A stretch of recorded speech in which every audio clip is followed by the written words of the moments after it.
ድርሳነ ሚካኤል ዘግንቦት። በስም በአካል በግብር ሶስት ሲሆኑ በመለኮት በአገዛዝ በስልጣን አንድ አምላክ በማለት በአብ በወልድ በመንፈስ ቅዱስ ማምነን ግንቦት በባተ በ12 ቀን የሚነበብ የሚጸለይ ኃያልና ክቡር የሆነ የቅዱስ ሚካኤልን ድርሳን ለመጻፍ እንጀምራለን። እንዲሁም ከአባታችን ከጳጳሱ ከይስሐቅ በኋላ ወደ ኢትዮጵያ ስለመጣው ስለ ጳጳሱ ስለ ዮሐንስ ነገር በእግዚአብሔር ፍቅር አንድነት እንናገራለን። የቅዱስ ሚካኤል ልመናውና ረድኤቱ ከኛ ጋር ይሁን ለዘላለሙ አሜን። እንደ ሐዋርያው ጳውሎስ ጠንካራ የሆነና እንደ ንጉሥ ቆስጠንጢኖስ ሃይማኖቱ የጸና ምግባሩ የቀና የቁስጥንጥንያ ንጉሥ በሆነ በቴዎዶሲዮስ ልጅ በንጉሱ በአርቃዲዮስ ዘመነ መንግስትና በሊቀ ጳጳሱ በቅዱስ ዮሐንስ ዘመነ ሲመት ተአምር ተደረገ። በዚያን ዘመን የንጉሱ የአርቃዲዮስ ሚስት ንግስቲቱ ገንዘብ ከመውደዷ የተነሳ በስልጣኗ በመመካት ድሃውን እያስገደደችና እየነጠቀች ብዙ ወርቅና ብር በግምጃ ቤቷ ታከማች ነበር። ጳጳሱ ዮሐንስም አድራጎቷን ሁሉ ተመልክቶ ይመክራትና ይገስጻትም ጀመር። እርሷ ግን የሚነግራትን ሁሉ ከምንም አትቆጥረውም ነበር። ከዕለታት በአንድ ቀን ንግስቲቱ እንደ ልማዷ የአንዲት መበለትን ቦታ ስለቀማች መበለቲቱ ወደ ዮሐንስ ዘንድ ሄዳ አባቴ ሆይ ንግሥት አውዶክሲያ የእኔን የድሃይቱን ቦታ በግፍ ወሰደችብኝ ብላ ነገረችው። ቅዱስ ዮሐንስም የዚችን የድሃ ቦታ ትመልስላት ዘንድ ልዩ ልዩ መንፈሳዊ ምክርን ያዘለ ጽሑፍ በደብዳቤ ጽፎ ለንግስቲቱ ላከባት። አሁንም አይቻልም በማለት በእንቢታዋ ስለጸናች ከቤተ ክርስቲያን ገብታ ጸሎት እንዳታደርስ የክርስቶስንም ስጋውና ደሙ እንዳትቀበል አወገዛት። በዚህን ጊዜ ደሟ ፈልቶ ቁጣ ስለተመላባት ስለ ክፉ ስራቸውና ስለ በደላቸው ሁሉ እርሷ አውግዞ ከሹመታቸው የሻራቸውን ኤጲስቆጶሳት ሰብስባ ከክርስቲያን ወገን ለይቶኛልና ፍረዱኝ አለቻቸው። እነርሱም ንግስቲቱን በድፍረት ስለተቃወመ ስደት ይገባዋል በማለት በአንድ ቃል ፈረዱበት። ዳግመኛም ይሄ ነገር ለሕሊናዋ ዕረፍት ስላልሰጣት ወደ ቄርሎስ መልእክተኞች ላከች። ሌሎችንም ብዙ ጳጳሳት ሰብስባ ጳጳሱ ኤጲፋንዮስንም አስጠርታ ሊቀ ጳጳሱ ዮሐንስ ከኔ ጋር ሊኖር አይገባውም፣ አስወጥቼ የሰደው ዘንድ ግን አይቻለኝም። ከበጎ ተግባሮቹ ብዙዎቹ ትዝ የሚሉኝ አሉና፣ ቢሆንም እናንተ በሕገ ክርስቲያናችሁ የሚሻርበትን ምክንያት ፈልጋችሁ ከስልጣኑ ታወርዱልኝ ዘንድ እጠይቃችኋለሁ አለቻቸው። እነርሱም ትምህርቱ በአራቱ ማዕዘን የተስፋፋ ሃይማኖት በምድር በሰማይ የመላ ይህን የእግዚአብሔር ባለሟል ዮሐንስን ምን ለማድረግ እንችላለን አሏት።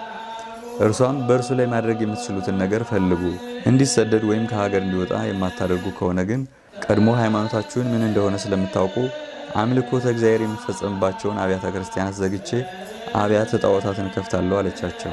እነርሱም ይህች ሴት በልቧ ሰይጣን አድሮባታል፣ አሁንም ራሷ እንደፈቀደች ታደርግ ብለው ምክራቸውን ጨረሱ። ከዚህም በኋላ ኤጲፋንዮስን ወደ ዮሐንስ ልከው የተጠነሰበት ሴራና ሊወሰድበት የታቀደውን እርምጃ ነገረው። ዮሐንስም ኤጲፋንዮስን እንዲህ አለው፣ ይህን ሁሉ ሕዝብ አታይምን?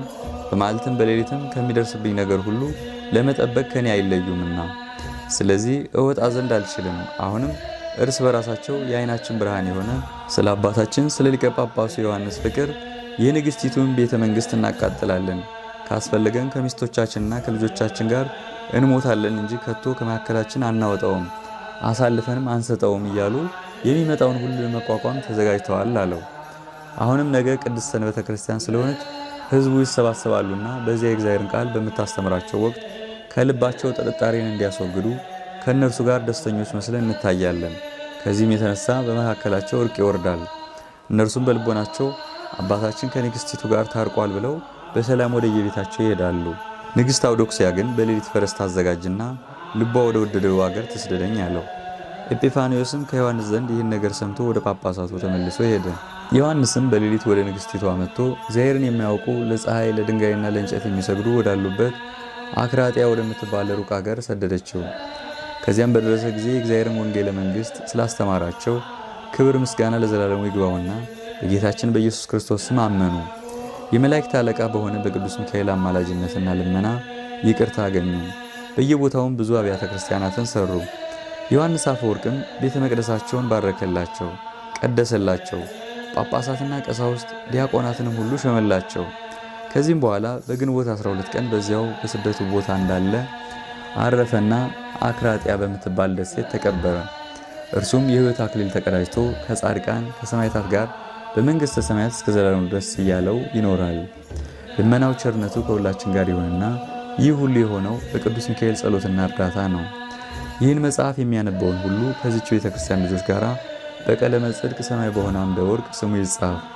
ስለ ቅዱስ ሚካኤል ልመናና ስለ ዮሐንስ አፈወርቅ ጸሎትም ሽማግሌዎቹና ጎዛዝቱን ከድቀተ ኃጢአት ይደግፋቸው እስከ ዘላለሙ አሜን።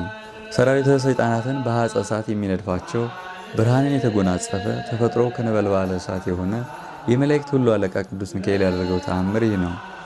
ሮሜ በሚባል ሀገር ከሚኖሩ ታላላቅ ሰዎች መካከል በዚህ ዓለም ገንዘብ በጣም የከበረ አንድ ክርስቲያናዊ ሰው እንደነበረ ተነገረ። ነገር ግን ሚስቱ መካን ስለነበረች ልጅ አልነበራቸውም። በዚህ ምክንያት ልጅ ለማግኘት ሁለቱም ባልና ሚስቱ ሁል ጊዜ በጾምና በጸሎት ወደ እግዚአብሔር ይለምኑ ነበር። ቅዱስ ሚካኤልም ከፈጣሪያቸው እንዲያማልዳቸው ይማጸኑት ነበር። በዚህ ሁኔታ ሲኖሩ የመላእክት ሁሉ አለቃ የሆነ የቅዱስ ሚካኤል በዓሉ የሚከበርበት ህዳር 12 ቀን ስለደረሰ ሄደው በዓሉን ለማክበር ለመንገድ የሚሆናቸውን ስንቅና ማንኛውንም አስፈላጊ ነገር ሁሉ ካዘጋጁ በኋላ ፍጹም ዋጋቸውን የሚያገኙበት መሆኑን በማመን ለወደፊቱ የቅዱስ ሚካኤልን የበዓሉን መታሰቢያ ለማድረግ በልቦናቸው ወሰኑ። ከዚህ ሁሉ ዝግጅት በኋላ ያ ሰውዬና ሚስቱ በጉዟቸው ላይ የሚያገለግሏቸው በወንድና በሴት ባሮቻቸው ታጅበው ጉዟቸውን ቀጠሉ። በጉዞም ላይ ሳሉ የዚያ ሰው ሚስት የቅዱስ ሚካኤልን በዓል ለማክበር የሚጓዙ ሌሎች ክርስቲያኖች ሰዎችን አየች። ከእነርሱም መካከል ብዙ ሴቶች ከልጆቻቸው ጋር ይገኙባቸው ነበር። ከእነርሱም ልጆቻቸውን በጀርባቸው ያዘሉ፣ እንብርጣቸው የታቀፉ፣ በደረታቸውን ታቅፈው ጡታቸውን የሚያጠቡ ነበሩ። ይህንንም ባየች ጊዜ በታላቅ ቃል አሰምታ ጮኸች። መሪር ሕማምን በማፍሰስ ጽኑ ልቅሶን አለቀሰች። እንዲሁም አለች፣ የሕያው እግዚአብሔር ልጅ ጌታዬና አምላኬ ኢየሱስ ክርስቶስ ሆይ የእኔን የመጻተኛዋን ጎስቋላና ደካማ የተናቁ ባሪያህን ልመና ለመስማት አቤቱ ቸል አትበል፣ ፈጥነ ስማኝ እንጂ። አቤቱ ከጥልቁ ልቦናዬ ወደ አንተ ስለምን ጆሮህን ዘንበል አድርገህ ስማኝ። ተስፋም አታስቆርጠኝ። ከማኅፀኔ በተገኘው ፍሬ ባለ ዘመኔ ሁሉ እያየው ደስ ብሎኝ ይኖር ዘንድ የተባረከ ልጅ ስጠኝ። አንተም የመላእክት አለቃ ቅዱስ ሚካኤል ሆይ ጸሎትህ የተባረከ ዘር ይሰጠኝ ዘንድ ወደ እግዚአብሔር ለምንልን። ወንድም ቢሆን ሴት እግዚአብሔር ልጅ ቢሰጠኝ ባለ ዘመን ሁሉ ለቤተ ክርስቲያንህ አገልጋይ ይሆን ዘንድ ለአንተ ብፅዓት ሰጥቻለሁ እያለች ከበዓሉ ቦታ እስኪደርሱ ድረስ ብዙ ልመና ቀረበች። የመላእክት አለቃ የሆነ ከቅዱስ ሚካኤል ቤተ ክርስቲያንም ከባሏ ጋር በደረሱ ጊዜ በታቦቱ ፊት ቆመው በአንቃድዎ ልቦና በሰቂለ ሕሊና አንድ ልብ ሆነው ሐሳባቸውን አንድ በማድረግ በመረረ ለቅሶ እግዚአብሔር ልጅ ይሰጣቸው ዘንድ ልመና ቀረቡ። ሥርዓተ ቅዳሴውን ከተፈጸመ በኋላ እንደ ሕጉና እንደ ሥርዓቱ የክርስቶስ ሥጋውና ደሙን ተቀበሉ። ከዚህም በኋላ ቄሱ ቡራኬ ሰጥቶ ሰርወተ ሕዝብ ከሆነ በኋላ ሕዝቡ ሁሉ ወደ የቤታቸው ሄዱ። ያች ሴት ግን ከቤተ ክርስቲያኑ አምድ ወደ አንዱ ተጠግታ ተኛች። በዚያችም ሌሊት በከባድ ሐዘን ተውጣ አደረች። በዚህን ጊዜ ብርሃናዊ መልአክ በራእይ ተገልጾ ሴትዮ ሆይ ከእንግዲህ አትዘኝ፣ እግዚአብሔር ልመናሽን ሰምቶ ሐሳብሽን ፈጽሞልሻል። ልጅም ተወልጅ ዘንድ ማኅፀንሽን ከፍቶልሻል። እነሆ ወንድ ልጅም ትወልጃለሽ። ነገር ግን ልጅ በወለድሽ ጊዜ ስሙን ተስፋ ሚካኤል ብለሽ ሰይሚው አላት። ከእንቅልፏን በነቃች ጊዜ ይህን አይነቱን ቃል በመስማቷ ፈጽማ ተደሰተች። እግዚአብሔርንም እያመሰገነች በፍጹም ደስታ ወደ ቤቷ ገባች። እግዚአብሔርም በመልአኩ ቃል የተናገረው ቃል ኪዳን በተፈጸመ ጊዜ ጸነሰች።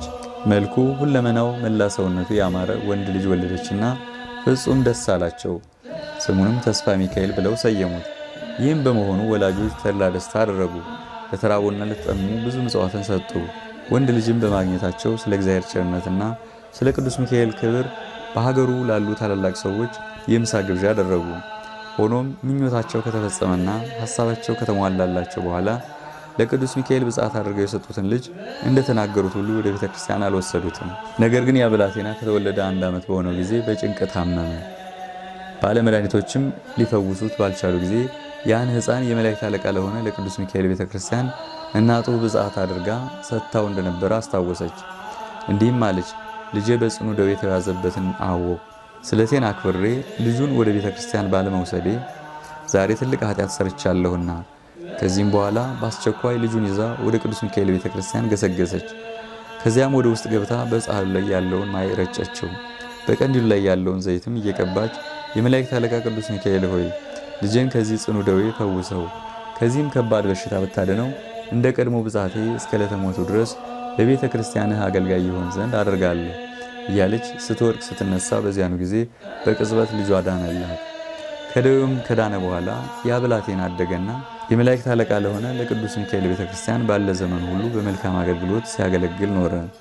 ያችም ሴት ቅዱስ ሚካኤል ያደረገውን ታምራትና ልጇንም እንዴት እንዳዳነላት ለሕዝቡ እየተናገረች በፍጹም ምስጋና እግዚአብሔርን እያመሰገነች በታላቅ ደስታ ወደ ቤቷ ገባች። እንግዲህ እኛን የክርስቲያን ወገኖች ሁላችንንም ብላቴናውን እንዳዳነ የነፍስና የሥጋ ደዌ ከሆነ ኃጢአት ያድነንና በቸርነቱ በጸጋው ከዚህ ዓለም ቂም በቀል ነፃ ያድርገን። ኃጢአት ለማሰራት የሚያደፋፍረውን ተግባር ሁሉ ከኛ ያርቅ። እግዚአብሔር ደስ ከሚያሰኙት ቅዱሳን መካከል ተለይተን እንዳንቀር የበደልን ቁልፍ ከላያችን ላይ ቆርጦ ይጣልልን። አሜን። አንድ አምላክ በሆነ በአብ በወልድ በመንፈስ ቅዱስ ስም አምነን ግንቦት በባተ በ12 ቀን የመላእክት አለቃ የሆነ የቅዱስ ሚካኤል የመታሰቢያው በዓል እንደሆነ እንናገራለን። በዚህች ዕለት ነቢዩ ዕንባቆም ለአጫጆች ምሳ ሊወስድ አስቦ ሳለ እግዚአብሔር ቅዱስ ሚካኤልን ወደ እርሱ ልኮታልና። ሚካኤልም ዕንባቆም ምግቡን እንደያዘ በአንዲት የራስ ፀጉሩ አንጠልጥሎ በዚያኑ ጊዜ ባቢሎን ወደሚባል ሀገር አደረሰውና ለአንበሳ ምግብ በጉድጓድ ለተጣለ ለዳንኤል ምግብ አቅርቦለት ተመገበ። ቅዱስ ሚካኤልም ዳንኤል ከተጣለበት የአንበሳ ጉድጓድ ካወጣው በኋላ ዕንባቆምን ከያዘው ምግብ ጋር ምንም ሳያጎድል መልሶ አጫጆች ወዳሉበት ወደ ይሁዳ ሀገር መልሶ በቅጽበት አደረሰው። ስለዚህ የቅዱስ ሚካኤልን በዓል በየወሩ እናከብር ዘንድ የቤተ ክርስቲያን ሊቃውንት ታዘዙን። ጸሎቱ በረከቱ ከሁላችን ጋር ለዘላለሙ ይኖር አሜን። ቅዱስ ሚካኤል ሆይ የቅዱሳንን ምስዋ ጸሎት ታሳርግ ዘንድ በአብ የምስዋ አዳራሽ ለሚሆነው አነዋወርህ ሰላም እላለሁ። ሚካኤል ሆይ እግዚአብሔር ወልድ ኀፍረተ መስቀልን ታግሶ ራቁቱን በተሰቀለ ጊዜ ሎቱ ስብሐት አሻቅበ ከማየት ይልቅ ራስን ወደ ታች ዘንበል አድርገህ የመለኮትን ትዕግስት አደነቅህ።